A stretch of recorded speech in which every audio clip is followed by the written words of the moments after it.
Светскиот рекет број 1 ја доби првата битка во Федералниот суд во Мелбурн. Судијата која сослуша неговата жалба пресуди во негова корист и го одби барањето на австралиската влада да се укине визата на Џоковиќ и да биде депортиран. Според судијата Ентони Кели, Џоковиќ се чини дека го добил потребното медицинско ослободување од вакцинација против ковид пред да отпатува за Мелбурн на тенискиот турнир Австралија Open и приложи докази за тоа кога слетал во средата навечер. Но сепак се уште не е готово. Сега се е во рацете на министерот за имиграција, кој според законот може да го искористи своето лично овластување и сепак да му ја укине визата. Еден од основот според кој може да биде депортиран српскиот тенисер е закана по јавното здравје. Се додека не се донесе оваа одлука, Џоковиќ, на кого му беше дозволено заедно со адвокатите да биде дел од сослушувањето, може повторно да е приведен и да биде вратен во хотелот за мигранти. Во меѓувреме излегоа документите кои беа изложени на судењето. Според нив, на самиот влез од аеродромот, Џоковиќ бил испрашуван од властите за имиграција. Прашан дали е вакциниран, што е услов за влез во Австралија, Џоковиќ одговара дека не е вакциниран.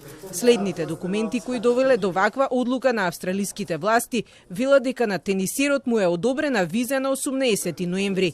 На 16 декември има позитивен тест за ковид и истиот ден е снимен на 3 настани каде ниту еден од присутните не носи маска.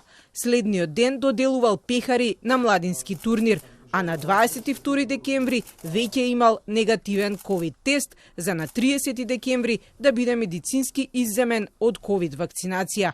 Тенис Австралија, која го води турнирот и ја организира логистиката за повеќе од 2000 играчи и нивните тимови, наводно давала неточни информации на играчите за медицинско ослободување од вакцинација.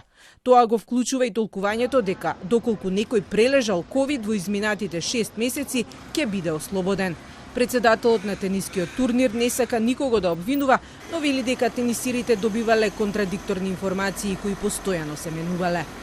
Every single week we were talking to Home Affairs, we were talking to all parts of government to ensure that, one, we were doing the right thing and we were on the right process with one of these exemptions, but knowing also that everyone coming in had to be vaccinated, and we were at that point. So the conflicting information and the contradictory information that you receive is because of the changing environment. We are in a very challenging environment for everyone that's been involved in this process. Австралискиот министер за миграција имаше рок од 4 часа да ја донесе одлуката дали Џоковиќ сепак ќе биде депортиран, но истата се пролонгира до утре. Ако ја поништи судската одлука, на светскиот рекет број 1 ќе му биде забранет пристап во Австралија во наредните 3 години.